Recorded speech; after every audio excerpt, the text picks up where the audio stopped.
नमस्कार, मैं हूं आपके साथ ज्योतिका। आइए रुक करते हैं फटाफट खबरों की ओर।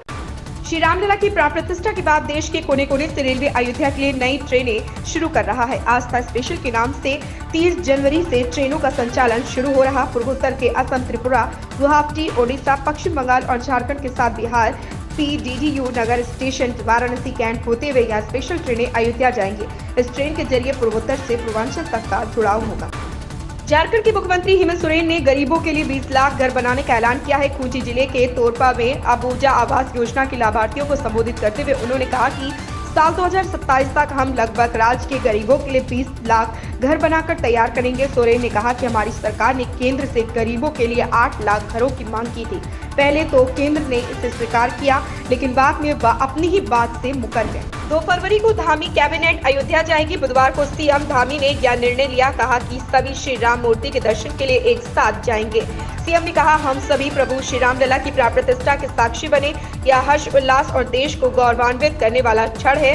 अयोध्या में श्री राम के बाल विग्रह रूप की प्राण प्रतिष्ठा के बाद सीएम ने कहा कि प्रभु श्री राम न्याय, नैतिकता, सत्यनिष्ठा, साहस, शालीनता और करुणा के भाव को अपने जीवन में लाने के लिए संकल्प लेने का दिन है। एनसीपी शरद पवार गुट के नेता रोहित पवार मुंबई में ईडी कार्यालय के अंदर पहुंच गए। इस दौरान राकांपा की कार्यकारी अध्यक्ष सुप्रिया सुले भी मौजूद रही। महाराष्ट्र राज्य सहकारी बैंक घोटाले के सिलसिले में एनसीपी शरद पवार गुट के नेता रोहित पवार से ईडी द्वारा पूछताछ किए जाने के बीच एनसीपी की कार्यकारी अध्यक्ष सुप्रिया सुले ने कहा, सत्यमेव जयते। महाराष्ट्र राज्य सहकारी बैंक घोटाले के सिलसिले में प्रवर्तन निदेशालय ईडी ने एनसीपी शरद पवार गुट के नेता रोहित पवार को आज एजेंसी के सामने पेश होने के लिए समन जारी किया। इसके लिए मुंबई में ईडी दफ्तर के बाहर भारी सुरक्षा तैनात की गई है। राम मंदिर में प्राण प्रतिष्ठा के मौके पर देश की राजधानी दिल्ली राममय हो गई। सोमवार सजावट हर तरफ नजर आई।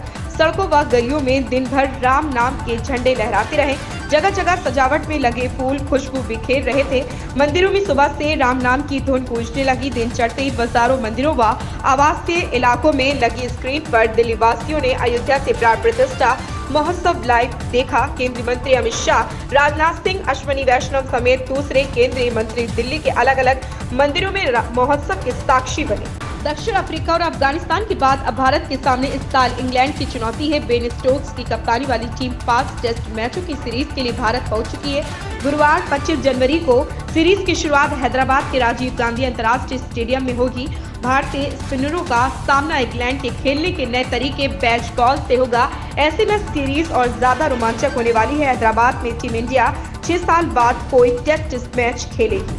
स्कूली बच्चों के लिए जरूरी खबर है। यूपी के बदायूं जिले में भीषण सर्दी को देखते हुए जिलाधिकारी ने बड़ा फैसला लिया। कक्षा 8 तक के सभी बोर्ड के स्कूलों और आंगनबाड़ी केंद्रों में 24 और 27 जनवरी का अवकाश घोषित कर दिया गया। 25 जनवरी को पहले से ही हजरत अली जन्मदिन का घोषित अवकाश है। शुक्रवार को गणतंत्र दिवस है। 28 जनवरी को रविवार है। दिग्गज समाजवादी नेता और बिहार के पूर्व मुख्यमंत्री कर्पूरी ठाकुर को मरणोपरांत भारत रत्न से सम्मानित किए जाने के फैसले का कांग्रेस ने स्वागत किया। हालांकि पार्टी ने इसके ऐलान को जातिगत जनगणना के मुद्दे से जोड़ते हुए भाजपा पर तंज भी कसा। कांग्रेस ने कहा कि जाति आधारित जनगणना कराना ही ठाकुर को सच्ची श्रद्धांजलि होगी, लेकिन नरेंद्र मोदी के नेतृत्व वाली सरकार इससे भाग रही है। पार्टी महासचिव जयराम रमेश ने आरोप लगाया कि भारत रत्न देने का मोदी सरकार का फैसला उसकी हताशा और पाखंड को भी दिखाता है, क्योंकि वह राष्ट्रव्यापी जाति जनगणना से इनकार कर रही है। पूर्वी उत्तर प्रदेश से लेकर पंजाब समेत उत्तर पश्चिम भारत में एक दिन की मामूली राहत के बाद गलन वाली ठंड फिर बढ़ गई है। कई जगह घने कोहरे से लेकर बहुत घना कोहरा छाया रहा। खासकर रात और सुबह के समय दिन में हल्की धूप खिली, लेकिन ठंडी हवाओं ने उसकी गर्मी को बेअसर कर दिया। इसका असर तापमान पर पड़ा और न्यूनतम तापमान में गिरावट दर्ज की गई। कई जगह पर यह गिरावट ज्यादा रही। अली अब्बास जफर के निर्देशन में बनी अक्षय कुमार और टाइगर श्रॉफ अभिनीत फिल्म बड़े मियां छोटे मियां का टीजर रिलीज हो गया है। टीजर को देखकर साफ हो रहा है कि इसमें अली अब्बास जफर ने वह सब कुछ रखा है जिसकी दर्शकों को चाह है। एक सामान्य ईद रिलीज से लेकर भव्य एक्शन, हाई ऑक्टेन ड्रामा, भावनाओं का अति प्रभाव और देशभक्ति की एक मजबूत लहर है। बड़े मियां छोटे मियां के टीजर में इन सब की झलक देखने को मिली है। नई फिल्म बड़े मियां छोटे मियां 25 साल पुरानी फिल्म से बहुत अलग है, जिसके साथ इसका शीर्षक साझा किया गया है। इन खबरों में बस इतना ही। बने रहिए हमारे साथ।